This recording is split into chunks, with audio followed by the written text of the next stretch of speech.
Hello everyone, Mr. Money1235 back here yet again for another album review.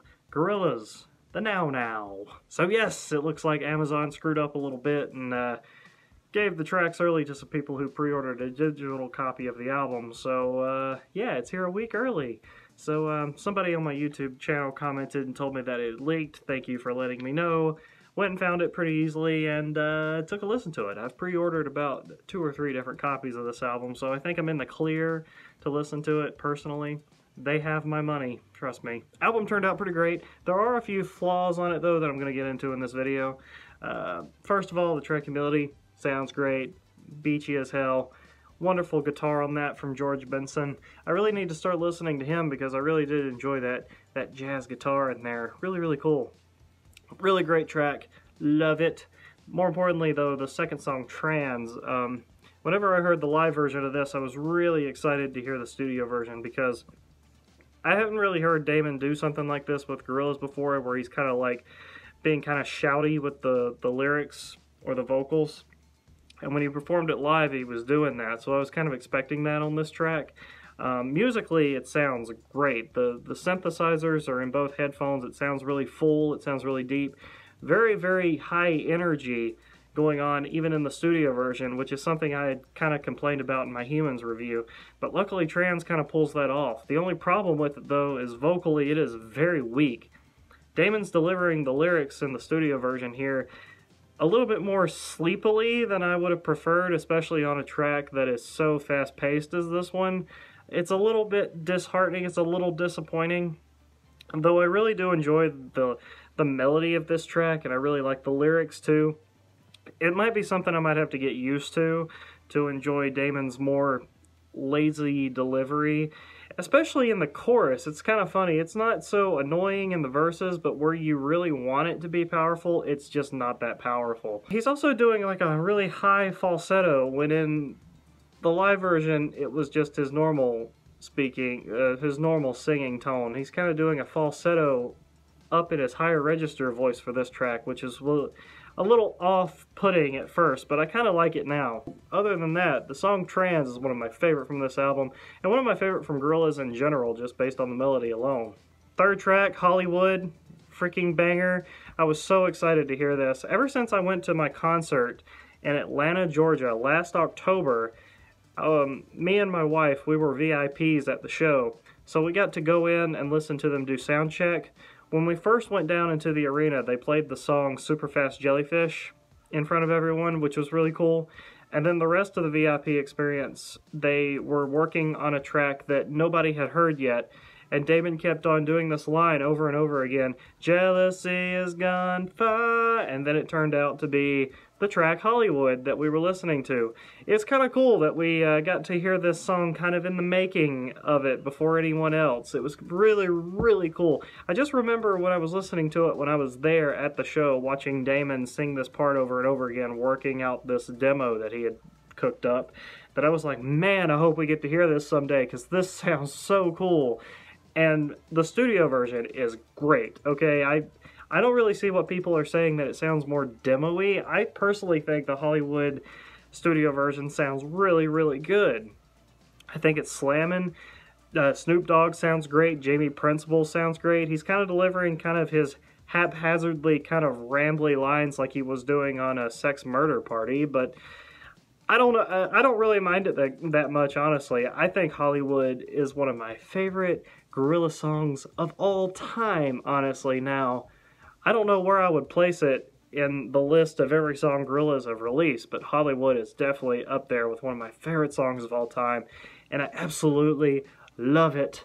Love it, love it, love it. I'll listen to this song over and over again. I never get tired of it. The song Kansas is really, really interesting. This song bops, man. I really like the electronic kind of bouncy beat to it.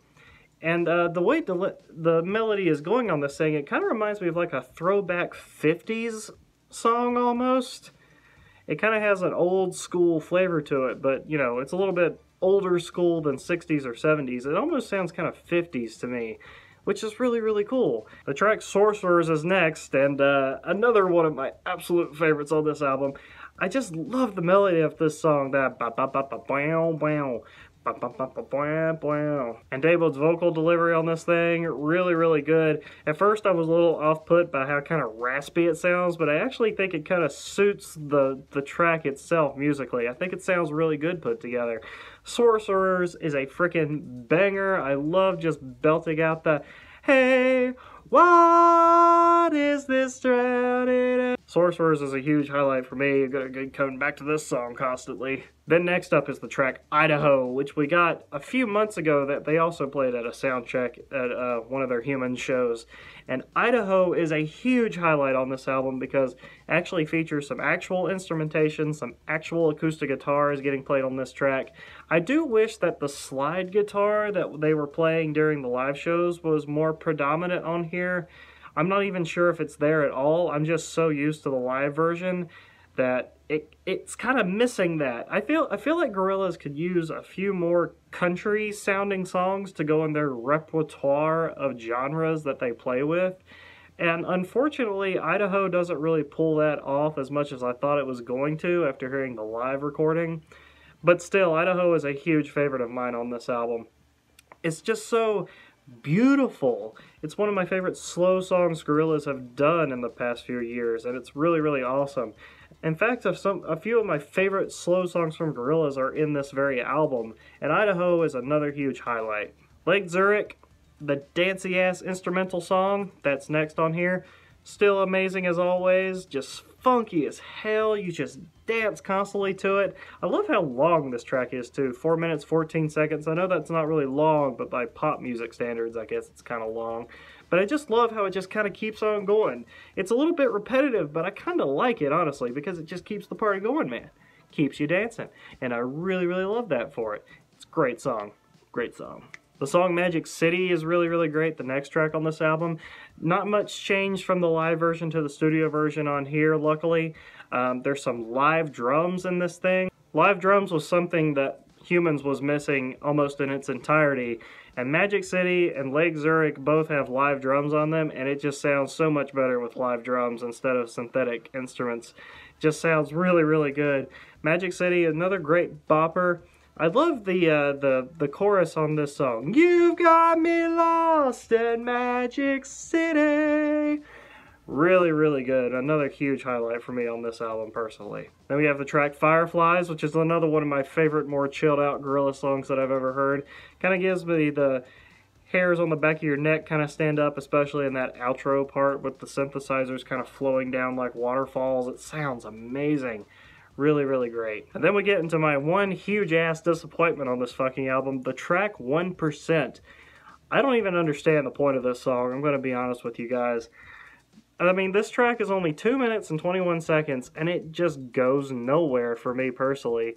It has this keyboard line that plays the same note over and over again over an acoustic guitar that's kind of reminding me a little bit of something that was come off of Everyday Robots, the way the acoustic guitar is being played along with this one synthesizer chord playing in the background the whole time.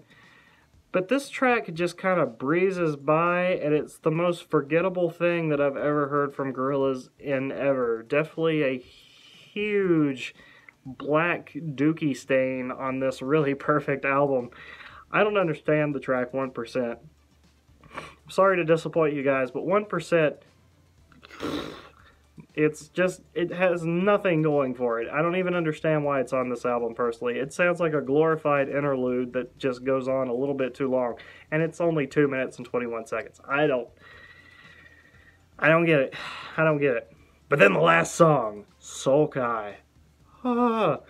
You guys know how much I absolutely love the fucking live version of this song, and thank God, luckily, I'm gonna be really frank here, the studio version of Sulci is just as beautiful as the live version. Thank God.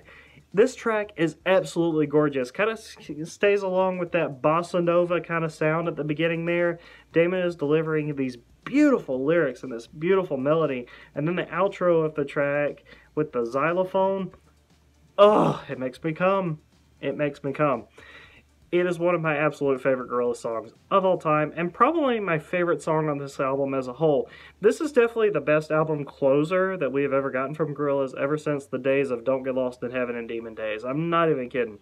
One of my absolute favorite songs of all time, and one of my absolute favorite Gorillaz songs of all time. Sulci is a real winner. All in all, the Now Now kind of goes into what I was saying in my thoughts on video. This album tries to give you a little bit more emotion. There is a lot more slow songs on this album than you would anticipate based upon the singles that were released. But I don't think that's necessarily a bad thing. It makes a great kind of counterpiece to go along with Humanz, which was predominantly just a really straight up banging club album. You have exceptions like Busted in Blue, but the Now Now here kind of takes a more focused look on getting some more emotional, deeper, slower songs on an album, and a little bit more live instrumentation as well, which is a huge improvement over Humanz in that regard. While the track 1% on here is definitely a huge negative, because this is the first time where I've listened to a Gorillaz album and just been absolutely floored by how forgettable something can be.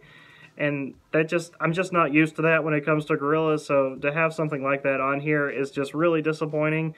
But other than that, I do think there's some huge highlights on this thing, and some songs that Gorillaz fans are going to keep coming back to all day, every day. As to where this album kind of lies in my list of songs from best to worst or something like that, I'm not really sure where it lands, honestly. I'm going to have to listen to the album a few more times to kind of figure out where I feel like this album belongs in, you know, the list of the rest of the studio albums. Really looking forward to getting my copy of the Digital Deluxe. I found a really cheap copy of the Digital Deluxe box set, vinyl box set, on another website, so that's going to be coming. So we're going to be unboxing that, going to be taking a look at the CD, and a few of the other goodies that I had pre-ordered. So yeah, those are my thoughts on the Now Now. I'll definitely be back to talk a little bit more about the packaging when it comes in the mail next weekend. So look forward to that. Enjoy the album, you guys. It's pretty fucking cool. Mr. Mini 1235. I'll see you guys later.